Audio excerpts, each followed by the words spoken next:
the snack bar? What's up? Can I eat Yeah, this of course. snack? Yeah. I don't know, man. Can you? I didn't know if that was a. It used to say, I don't think it does say no food or drink. Yeah, it does right there. See? No drinking.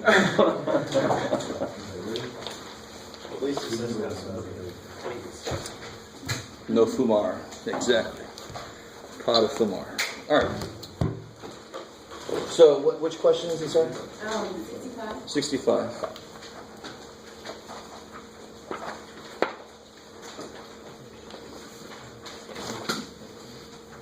Oh, where am I at? Here we go. Blah, blah, blah, blah, blah.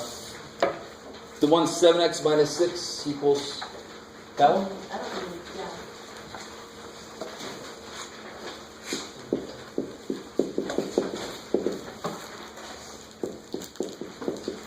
That one?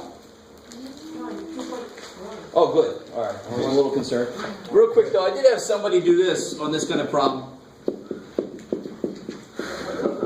All right, I'm not picking on you, but that's the kind of mistake that I'm like, this is easy, right? Okay.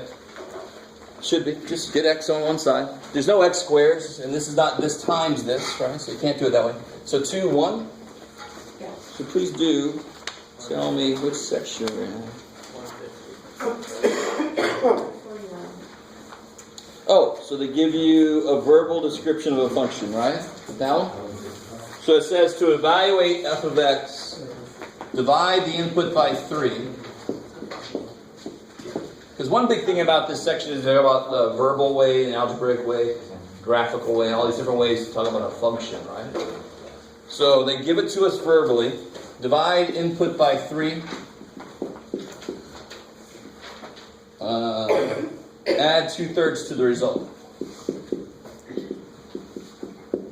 And they want you to write in algebra, in Mathish, what that says in English. For part A. Okay. So, what's my input? X. I like it. This is the way I wrote it. You could actually use whatever letter you want to there, but I'm just going to use X or standard. Go-to guy, right? What's the first thing this is supposed to do to that input? Divided by 3. How do I write that?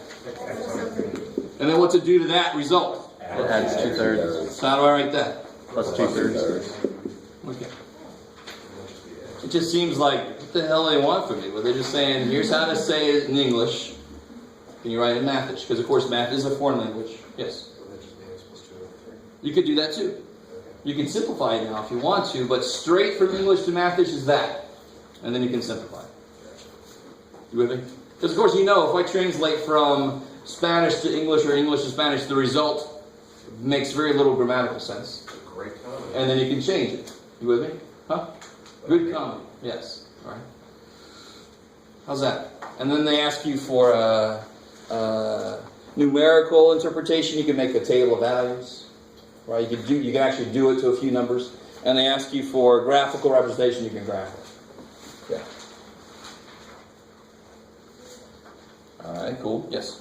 For 2.2, can you do number 63?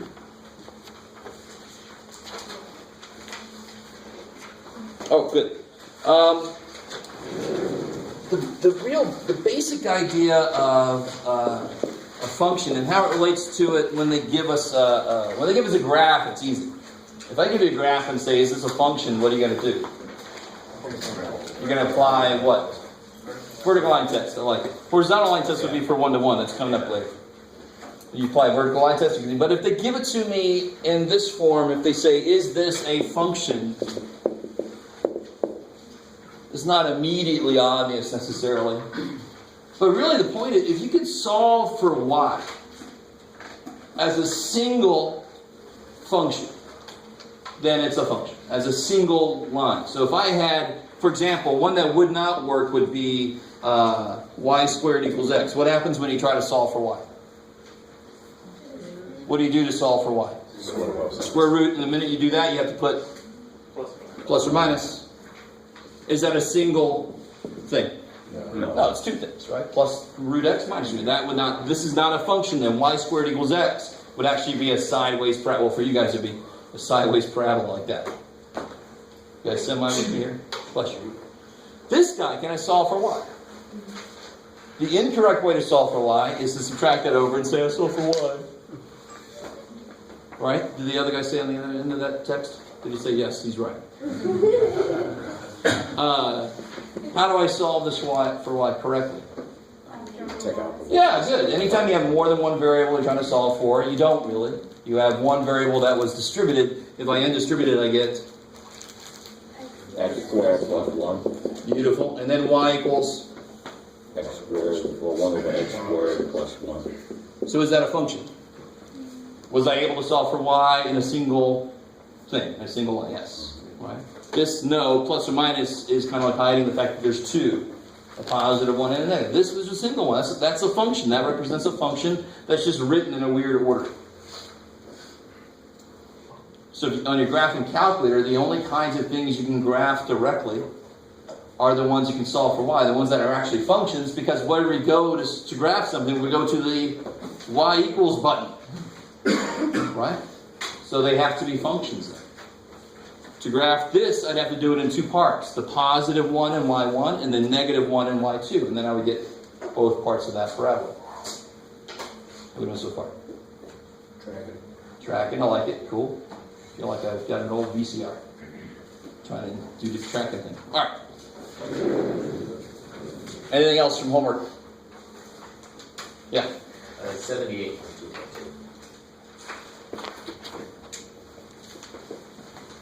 Ooh, I like it. This is beautiful. All right, this is kind of like coming off of what I was just talking about.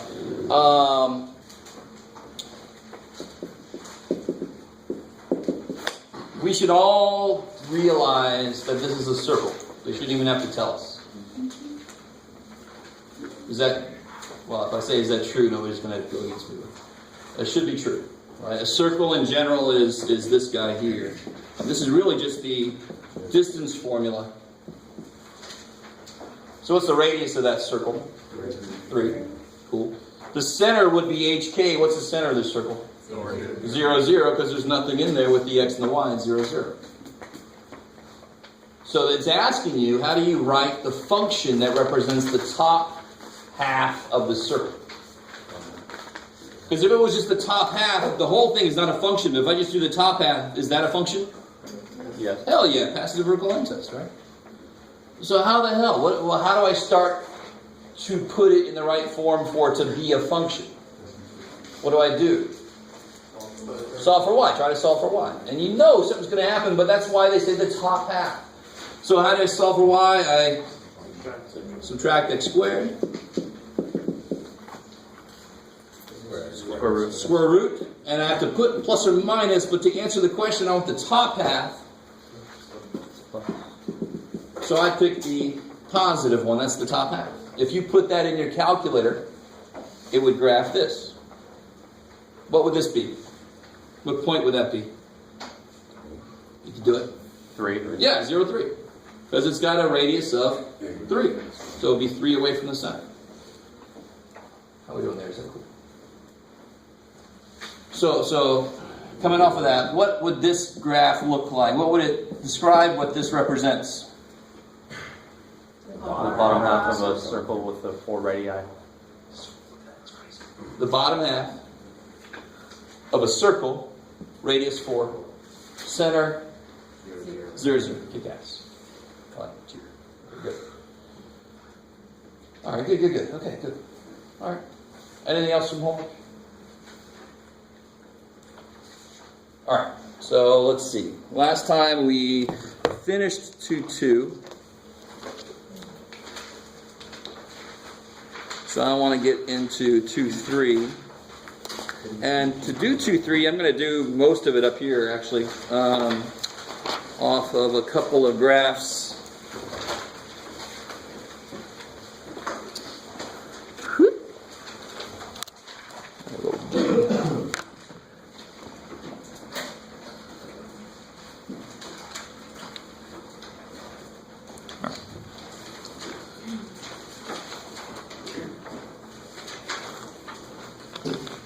Oh, like one semester I just put that in front of me. Oops, shit. So let me zoom now that I figured out how to zoom. This is in your section 2-3 homework. I want to ask you guys several questions about two of these graphs. I'm going to look at number 19 and number 22.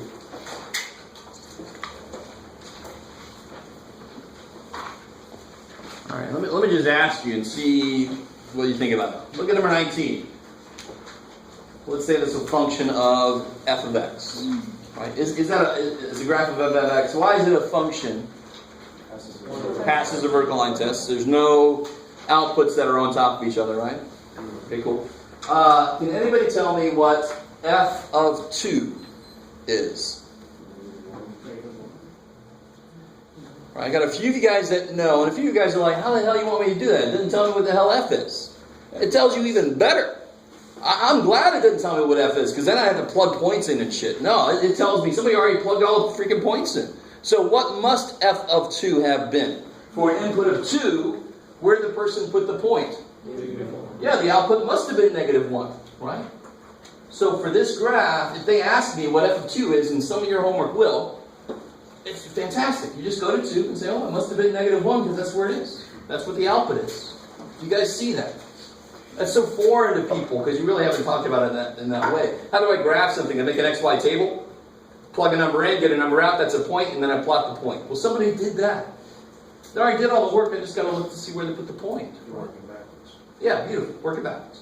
Can somebody tell me what would x have to be so that f of x equals 3?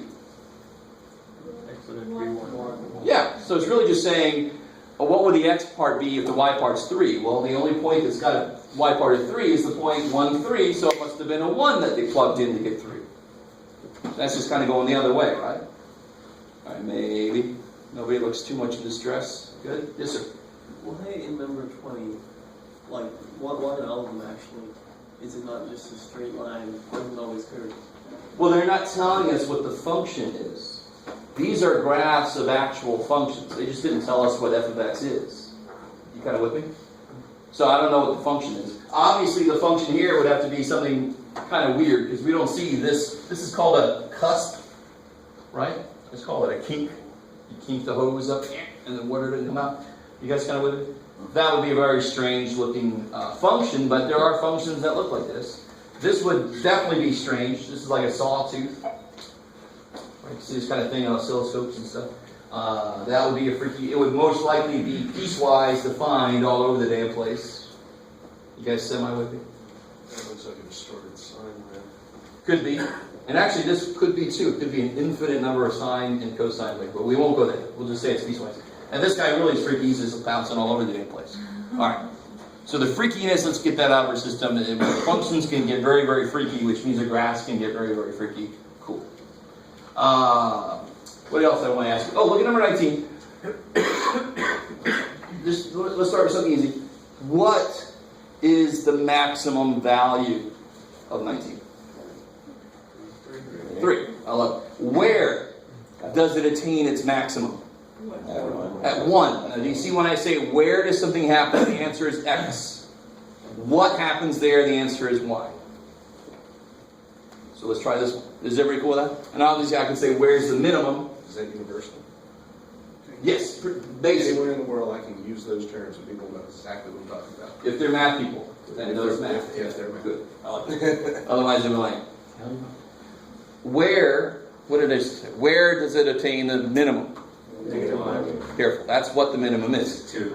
Where does it attain the minimum? 2. At 2. What is the minimum? -1. Sweet. Oh, you changed it up, Jeff. That's not fair, man. All right. Here's the next one. You ready? These are all questions that this section is all about, but I'm just wanting to see if you guys, do you understand the basic idea? It's not that difficult. It's just different sometimes. We haven't looked at things that way. Can somebody tell me where is this decreasing? Is it decreasing in only one place? That would be weird. To be decreasing, I have to actually see some values, a range of values, so I can see that it actually is going down. One place, I don't know what the hell it's doing. From 1 to 1. Beautiful, that's sitting there. From 1 to 2. And if you wrote the interval, what's it doing at 1? Is it going up or down at 1? Yeah.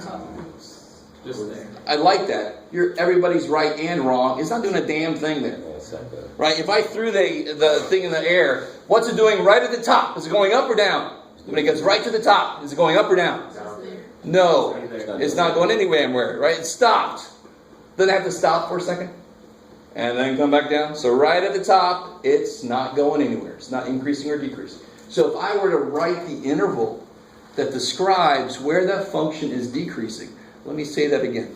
If I were to write the interval that describes where that function is decreasing, it would be from 1 3. to 2. Because what's 2? What's special about 2? The input of 2, that is a turning point, right? Now, don't say anything out loud. Try to write the interval or intervals where this thing is increasing. Don't say it out loud. Just write it.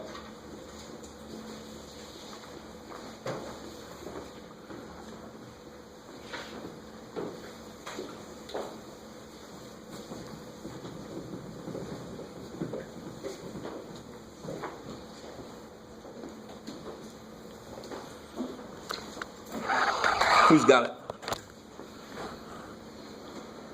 Who thinks they got it? I do. That's all I ask. So what you got? I've got increasing from inclusive -1 to inclusive 1, union inclusive 2 to inclusive 4. So everything's inclusive. All right, how do you feel about that? I think it's parentheses. Shouldn't there be some kind of... Everything, exactly. Everything should be parentheses. We talked about the turning points. They're parentheses because they're not increasing or decreasing, so they wouldn't be in either one. Exclusive. Okay. Beautiful. The end points, I only know if it's increasing or decreasing if I know what comes next, right? You kind of see what I'm saying? Right at the end point, what's it doing? It depends on what it does next. What if after this end point it does that? Right? Then right at that end point it's not doing anything. If that was actually describing my airplane or something, we would be dead, because I couldn't survive that. Dead. That's not good. But you guys understand, the endpoints are basically never included because I can't tell what they're doing there because I don't know what's beyond them. That's what tells me if it's going up or down, is what the hell's going around them. So this should be just all parentheses. Is it and or or? Well, it's or because it's, if I say where is it, so if you said it's here, it's got to be these and these, then what's in here and in there? Nothing is in both, right? So that's an or. And in math means the intersection, means it's in both of the things, or means it's either one, and that's what we need. Where is it increasing? Here or there? Real quick backtrack. Just noticed I got a hole in my hands. Ranges X values, dimensional values. Sweet. So that's one last thing I'm going to ask you about this. I knew there was something I was trying. What's the domain of this number 19? -1 to 4. X is -1. Yeah, so, all right, -1 to 4 looks good to me. Brackets. Yeah, why brackets? Because the points are filled in, right? Does -1 have an output? Yep. There, so it should be included in our domain, not excluded, right? I like it. What about the range? 1 to Exactly. If I walk a little dude along the y-axis, the first place I see is -1. The last place I see it is 3. Cool. Included again because they're all closed circles. Yes, sir. For increasing and decreasing, is there ever a time when we use brackets, or is it always parentheses, no matter what? You know, and to tell you honestly, if I remember correctly, does the book have brackets? This is another thing that pissed me off about this book. So they don't even show you. Here it is. Yeah, they have brackets, those dorks. Alright. But it should not be brackets. Does it make sense why? If it were brackets, if the decreasing and the increasing had brackets on them, you know, if it was 1 to 2 and this is brackets, then at 1, what's it doing at 1? Increasing and decreasing. And no, that doesn't make any sense. Neither makes sense. It's just sitting there, so it's not even, that makes more physical sense. We treat it like infinity. We can't catch it. It's just. Yeah, you can't say it's doing something there, right? So I disagree with, that's another place I disagree with the book about. And this is a bigger disagreement. It's not just an open circle, closed circle. This is a that's damn wrong disagreement, right? I want you guys to realize it's not a huge point, but it's there. In calculus, you start talking a lot more about this increasing, decreasing, and if your teacher there uses brackets, you should leave their class. Yes? You said one more time why it's the brackets on the... I'm sorry. That was just me doing an example. These should be parentheses. The domain and range Oh. letter brackets instead. Does -1 actually go somewhere? Can I use -1 to get an output? Yes. Okay. Yes. So it's got to be in my domain. Okay. Why is -2 not in my domain? Because it doesn't have an output. There you go.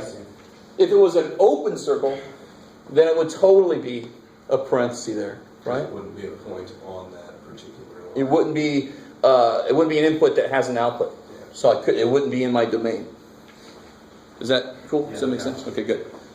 We just did a whole lot of stuff. So let me try to capture everything we just did. I want you to do everything we just did for number 22. Of course, I unleash you on the harder one, but you guys should be used to that. So I want you to find the max, where, and what, and the min, same thing, where and what. If it does have one, we'll see what you guys think about 22. Where is it increasing? Decreasing? Let's see. I'll ask you what. We'll call this one g of x. So what's g of 1? And when is g of x equal to, what you got, Jeff? -2. Sure.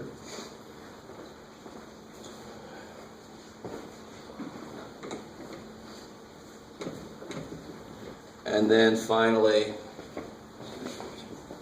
what's the domain and what's the range? All right, so answer those about number 22.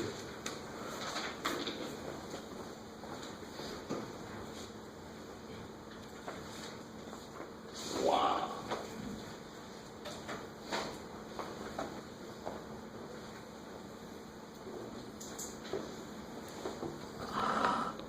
That's what we're talking about.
So this question is a little bit weird on this problem, right?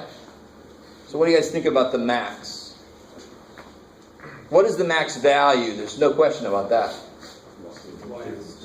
2 is the max value. Yes, sir. Sorry. So what is it? Is 2. Where does it occur? -2 and 1. Beautiful. At -2. What? Let me see. It's weird looking at this. At -2 and 1. Yes. Cool.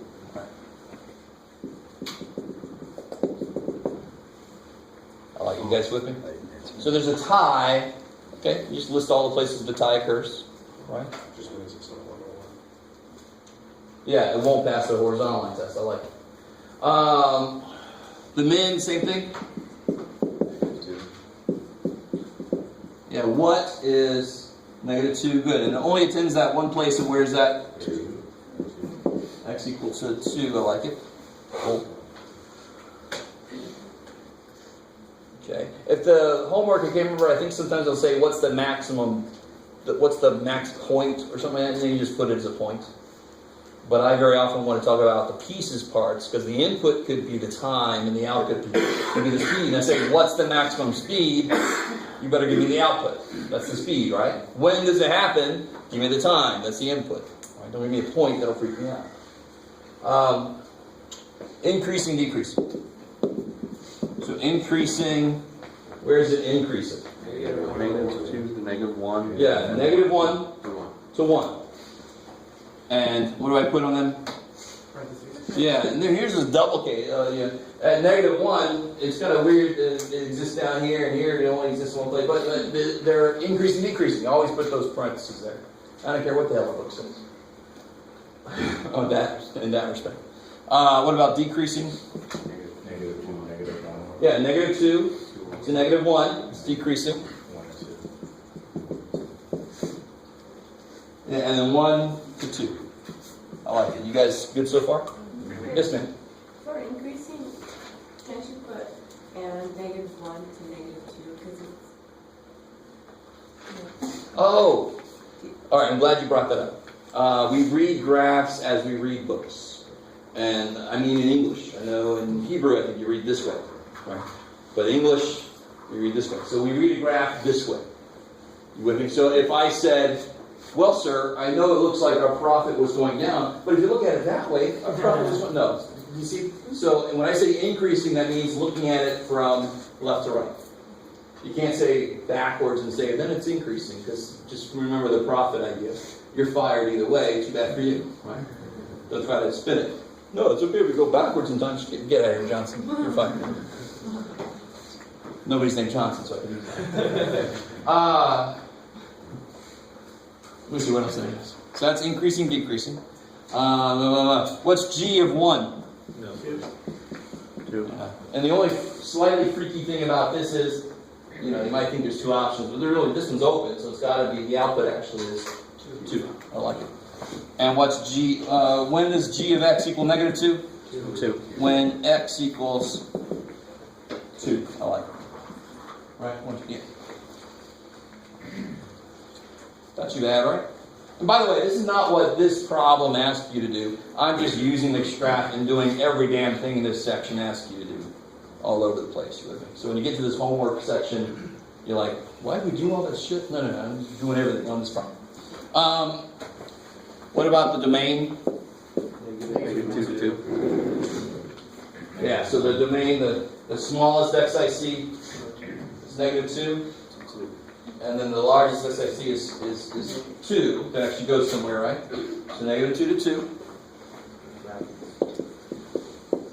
Yeah, brackets, because neither one of those are open.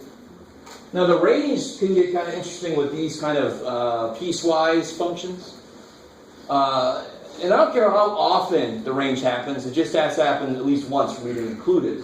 So it definitely starts at -2. And then I see at least one output everywhere. Even at these freaky places, there still is an output there, right? I see at least one output all the way up till 2. So the range in this case is the same. If I remember correctly, right? -2 to, yeah. Just a coincidence. Doesn't always have to happen. Cool. Okay, not that bad, right? That's the whole section. That's the whole section. They'll do this different parts in different sections of the homework, but that's everything they talk about in this section. So for one thing, I want to show you how to use the technology to get this stuff, right? Again, we paid enough money, or somebody paid a lot of money for the calculator you use. I didn't bring any with me, I'm sorry. So you just watch and don't forget, if you haven't used a graphing calculator much, go to the website. I've got the TI graphing calculator procedure thing. I'm going to let you guys print it out if you want to. A lot of you guys have used it. At least you said you did on the survey a lot. So I'm not going to print out a bunch of them. Just print it out if you need it. Some of you guys said you'd never used it before. So get ready. We're going to use it. Let me switch this over.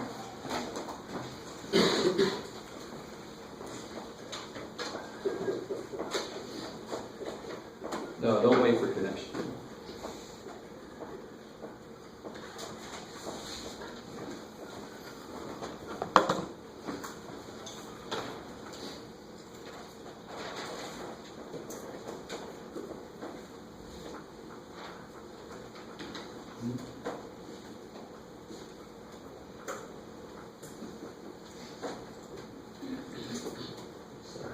Just thinking about a rival company, the Microsoft could be macro hard. Microsoft just sounds like one that's kind of submissive there. But all right, so if I wanted to find, let's do this. Let's get something kind of interesting. Let's just make a function up out of nowhere. This is always interesting. You'll see it here in a second, all right? Let's use a cubic function, 2x cubed minus 6x squared. What you got, Jeff? Plus x minus 20. Sure. Let's type that in and see what happens. Here's your tutor button right there. See if you have your calculator, if you're playing along. 2x cubed, 6x, there's a square button there, plus x minus 20. Now if you just hit graph, it could be very, very funky. It's relatively not that bad. but what's wrong with that? How do you think this should look? How could this look? It should be like S. Draw it in the air. Yeah, well, yeah, it should maybe look something like that. Right? A cubic doesn't have a lot of turns in the middle, but the minute I have all these other degrees, then I can have all this weird stuff happening in the middle. All right. So how do I change my? Well, let's try this. Let's try zoom fit, because sometimes zoom fit works pretty well. So if you hit zoom and you go, for me it's the last one. It should be kind of far down. Some of you guys might have quite a few options on there. Just get to zoom fit. Hit enter, and let's see what it does. Oh, I picked a horrible function. It's too bad for me. Does it look like it has a max or a min at all? Good job, Jeff. All right. So let's funk this thing up a little bit. So, and why does it? Now there might be something weird going on in the middle, but I didn't want this to be excessively strange. But it looks like it's kind of like that, and there wouldn't be any max or min at all, would there? You guys, somebody with me? And this is not an absolute max and min. If I do this, there's a definite max, and that's what's called a local max, right? So if I have a picture that looks like this, that's a local max, that's a local min, right? Obviously it goes lower down there and it goes higher up there, but I have these little hills and valleys in the middle. Okay, so let's try to make this look a little bit better. One way we can do that, see if I can funk this guy up. If we make this, let's make this a plus here. Let's see if that does what I want it to do. No, Jeff. All right. Hold on. Let's see.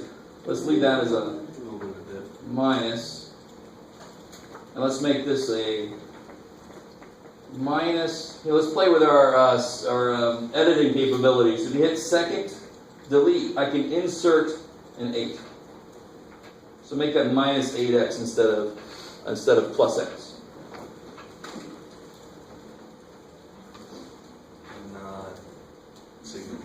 Still the same thing. All right, Jeff. You can do it. Make this plus 8x. It's the same thing. All right, you are my new nemesis. All right, let's make this negative 2x cubed. You are living dangerously. Yeah. All right, let's start.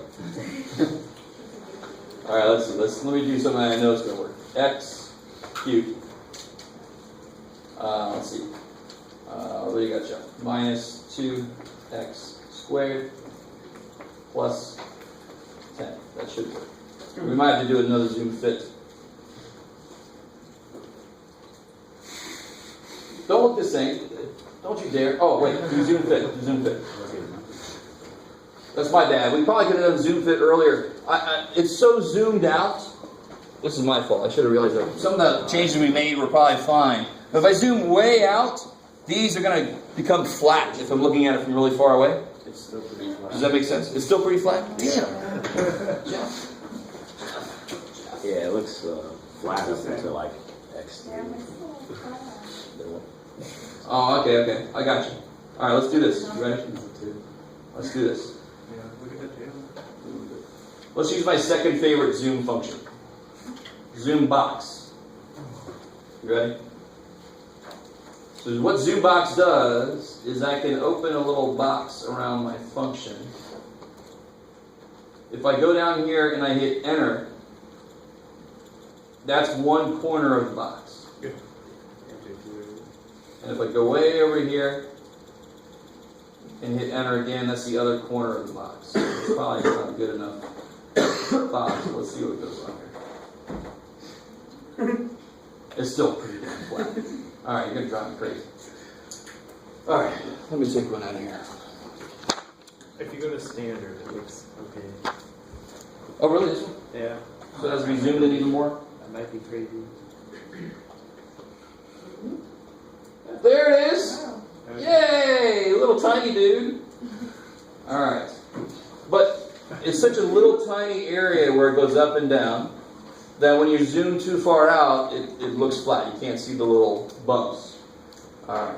Let me make sure everybody's with me. So everybody's got this here function in there? So everybody got this function in there that you're working with? Yeah, I like it. So how do I want to change my window so I can see this a little better? So if I go to window, this is kind of nice so we can get all this other stuff. Make it like 16. I'll be able to see that a little better. And then I can do even one more thing. Was that your maximum or mid? Max?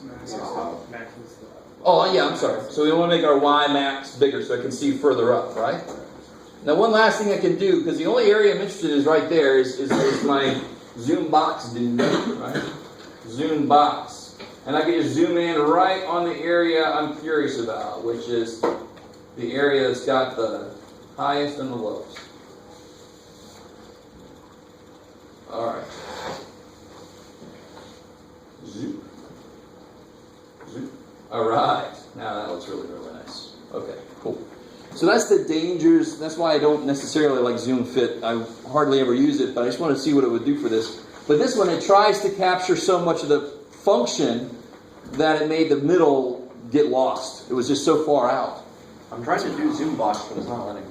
Like I'll make one point, and then when I try to make the other point, it just says error. Oh, all right. You have to go from one corner to the other corner. So you're not opening your box. Oh. Yeah. Okay. Is that cool? How's everybody doing? Anytime I stop with the graphic calculator, do not hesitate to let me know if something's going on with your calculator. Right? Because some of you guys haven't really used it that much and others have. So who cares if they know? If you don't know, let me know. So how do you think I'm going to find, let's try to find this max. It looks like it should be on the y-axis. Let's see if it is. How do I find it? Where do you think I go? Trace? Calc. Trace is okay. Trace is okay. It'll give you a rough idea. But it ain't perfect. I want to know exactly what the hell it is. So if I go to calc, second trace, to get into calc, this is where we went the other day. And incredibly enough, where do I want to go in this instance? Maximum. That's crazy. Oh, no. I'm trying to find the max there, right? It's going to ask you 3 questions. You can't just hit enter, enter, enter. It's going to say left bound, so you go left a little bit, enter. It's going to say right bound, so you go right a little bit, enter. And then it's going to say guess, so you try to get right on top of it, enter. Now let me do that again, because then we have to interpret what this is trying to say here. So let me do that one more time. Hit second trace to get into calc. do the maximum, and then it's going to ask you to give it a search area. And if you go into calculus, you actually learn the procedure the calculator uses to find it. It's called Newton's method. That's actually for finding roots, but you can use it for this too. If I go over this way a little bit for the left bound, get right back on top and then go right a little bit for the right bound, and see how it has these two little arrows here? That's the area it's going to search in. Then it asks for a guess, so you get right on top of it. Enter. All right, how we doing? You guys might not get the exact same number I did, because if you did a different zoom box, your resolution is different. So what did you get? Same kind of idea. I like it. I like it. What's it trying to say here? Do you think? What is negative 4.2 times? What does this e mean? Times 10 to the negative 8. That's pretty damn small. Very often, not always, because this might actually be the answer, but very often when you see this, it's trying to say 0. It just couldn't resolve it well enough, right? Its resolution wasn't good enough for it to realize it was 0. So I think that this really is 0, 10. That's the max. Now you guys take a second and find the min. Or maybe a few seconds. Find that minimum.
Alright, so what do you guys get? Let me see if I can do this real quick. 2. Go to minimum. If you try to use maximum over here, it just gives you some kind of error message. It'll say something like, give me a chance, bro. So that's the right bound. Holy crap, Jeff. Alright, there it is. Weird. Is that what you guys got? Yeah. I have no idea what just happened, but I'm okay with that. We do it. It's the same thing we just did. Just, it's going to ask you for a left bound, a right bound, and then the guess. So you should get something like that. Cool. I like it. So this was a cost function. The cost for some materials or something. Below 0 wouldn't make any sense normally. So this is the number of yards of some material that I buy. I'd want to buy around here if I could, because that's the lowest cost. Right? If that's going to be around what I need to make whatever I'm trying to make. How are we doing there? Alright. Okay. Alright. Okay. So that's it for that. That's with section 2.3. If they ask you to find max or min using a graphing calculator. Obviously, you could also find... Now, how would you find the intervals where it's decreasing?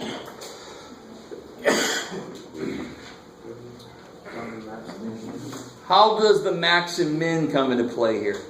Everything between. Yeah, if I know the max and I know the min, which we do, then the decrease in this case would be from the max x value to the min x value.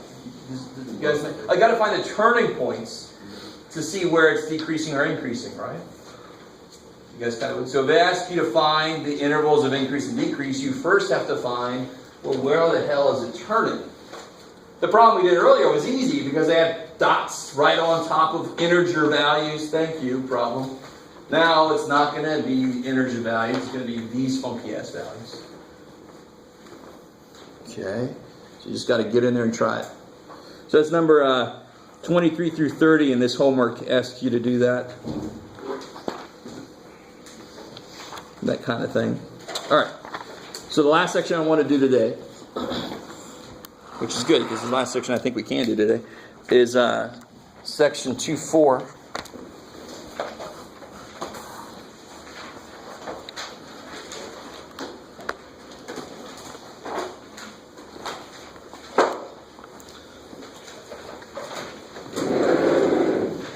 And let me just ask you this here straight up. Let's see.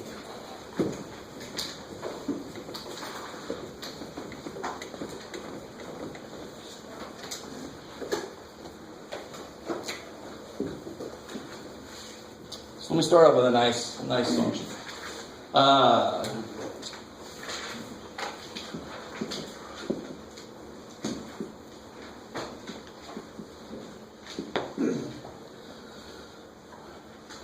Wow, it's got a big jump. Oh, well. I was gonna say that escalated quickly. Well, no, the scale is right. This will be fine. We'll just go to an extreme example here. Right?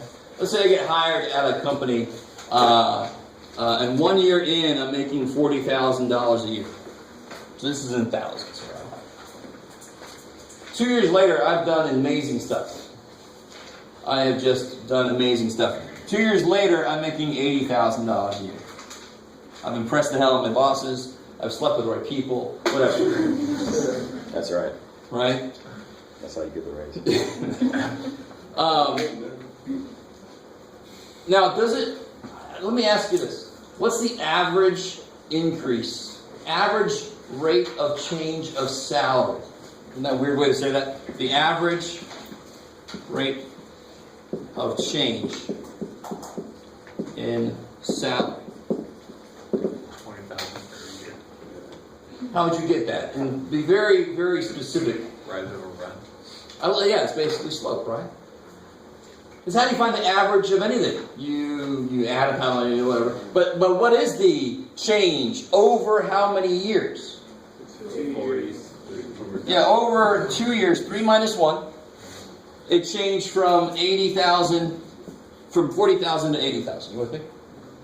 Doesn't that look like the slope between the points 380 and 140? Yeah. That's all it is. Slope, of course, is a rate.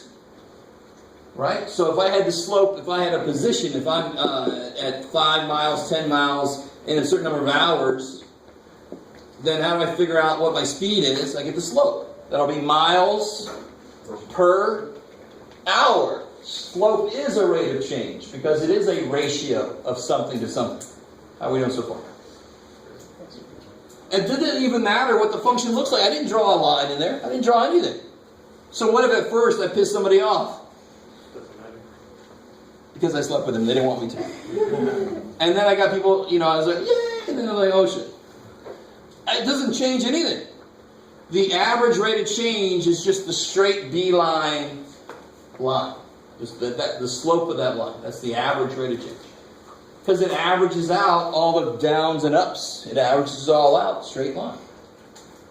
So in this section, when it says find the average rate of change of this, if you can find the 2 points that they're talking about, just get the slope. Let me give an example. So actually, the first couple of problems are just like this. They say find the average rate of change. And they even draw the line in for you. So what do you have to do? Rise over run. Right? Now that you realize that slope is the average rate of change, when they ask you to find the average rate of change, you find the slope. How are we doing so far? All right. So another kind of question they could ask you is, if I had this, find average rate of change over, what you got, Jeff? 0 to 6.5. Yeah, I like it. It's gross. Let's see if you guys understand what I said earlier. Average rate of change. We replace that whole phrase with the word slope. Find the slope between the points represented by this function and this range of inputs. Right? This is going to be what t does. So how do I do that? Do I have to graph it? No. Hell no. I just have to find the first point and the last point and then find the slope. So how do I find the first point? Plug a 0. So what's f of 0? 3. That's crazy. And then, of course, I want to figure out f of 6.5. It's 6.5 squared plus 3 right? Whatever the hell that is. 45.25. 45.25. So 45.25 plus 3? Or did you already add it? No, you. Yeah, it's You already- 45.25. The whole thing? Yeah. Okay, thank you. So now, I desperately want you to understand this. This section, don't let this be difficult either. The main thing to learn in this section is that slope is a rate of change. And depending on your teacher for your algebra class, they probably introduced it like that, or at least at some point said that. So this is not anything too new. How do I find the average rate of change now? Yeah, just do the outputs, 45.25. The difference in the outputs over Difference in the inputs. difference in the inputs. Be careful now, you better go the same direction. So that'll be your average rate of change. Now this function is parabolic, so it's not a straight line, but again, the average just wants to average it out, just wants to beeline it straight there. So then you get whatever you get here. I have no idea. 6.5. 6.5? Yeah. That's crazy. I like it. I wish I could say I meant for that to happen, but I think it's pretty obvious I did. Don't. I kind of hate when that happens because then people try to generalize it. It's a complete coincidence. Do the work and see what number you get. You get. I like that. Good job, John. Is that a 3? This here. Yeah. Why is that a 3? Because it's the difference in the outputs, right? Oh, I look like a close interval. So really it's fine. So really what we did was we did f of 6.5 minus f of 0 over 6.5 minus 0, right? That is y2 minus y1 over x2 minus x1. And the funny thing is, this is like the first 2 weeks in calculus, you sort of work with this and do some weird shit with it, but it's basically this. With some h's in there, like I said earlier. So some of the problems in here also have some h's in there. Right? You'll see when you get there. So that's section 2.4. And that's really all it talks about. They give you some pictures, and they give you some functions, and they ask you to find the average rate of change. Bam. All right, so let that be easy too. All right, so tomorrow we'll have the quiz, and the test will be covering whatever we get through tomorrow. So we'll see. And the test is kind of just a combination of the quizzes, the material quizzes, or is A little more than that. More of what was I'm going to give you guys a practice test tomorrow. Yeah. Oh. What's your name? Look at this. So you can make corrections on that. Yeah, you can do the back, just do the change in the original. And the same thing in the homework.